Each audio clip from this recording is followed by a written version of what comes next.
ये कहानी बुद्ध और राजकुमार की है। मगध राज्य का राजकुमार श्रोण बेहद ही उद्दंड था।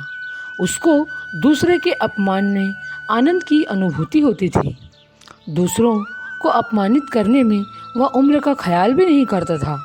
जब माता पिता उसकी हरकतों से बहुत परेशान हो गए तो उन्होंने अपने महल में भगवान बुद्ध को आमंत्रित किया। बुद्ध जब महल में आए तो उन्होंने राजकुमार के विषय में सभी बातें सुनी।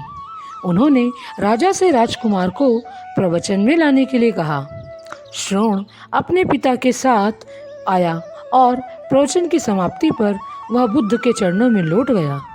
बुद्ध के वचनों से प्रभावित होकर वह बौद्ध धर्म में दीक्षित हो गया। उसका पूरा जीवन बदल गया। कुछ समय बाद उसने प्रायश्चित करने के लिए अन्न जल का त्याग कर दिया।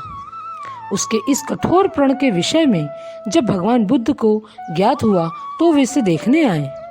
उन्होंने स्नेहपूर्वक उसके मस्तिष्क पर हाथ रखा और बोले, श्रोण, अन्न जल के त्याग के चलते तुम्हारा स्वास्थ्य गिरता जा रहा है। स्वर लहरी फूटती है।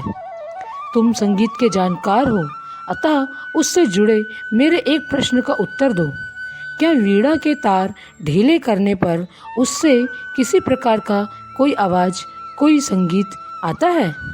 श्रोण ने जवाब दिया, नहीं भगवान।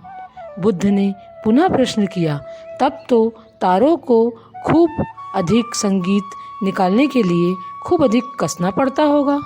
श्रोण बोला, नहीं, अधिक कसने से तार टूट सकते हैं। तब तथागत बोले, वीणा से मधुर संगीत निकालने के लिए उसके तारों को ना तो अधिक ढीला रखना चाहिए और ना ही अधिक कसना चाहिए। इसी प्रकार हमारा जीवन भी एक वीणा की तरह ही है, जिसे भली भांति चलाने के लिए वस्तुओं का पूर्ण त्याग उचित नहीं है। श्रोण ने कठोर प्रतिज्ञा से मुक्ति ले ली और सहज जीवन जीने लगा। यह कथा जीवन को नैसर्गिक तरीके से जीने पर बल देती है, जिसमें उचित आवश्यकताओं की पूर्ति और अपनी अतिरिक्त इच्छाओं पर नियंत्रण का संदेश शामिल है। यदि जीवन को आवश्यकता, पूर्ति और संयम के संयोग से संचालित किया जाए तो परम शांति प्रदायक होता है। इस कहानी से हमें यह शिक्षा मिलती है कि जीवन में हर चीज़ अपनी हिसाब से होनी चाहिए। कहने का तात्पर्य यह है कि जीवन में जितनी चीज़ों की जितनी आवश्यकता है, जितनी उसकी पूर्ति की आवश्यकता है, उतना ही उसको अपने संयम रख के करना चाहिए।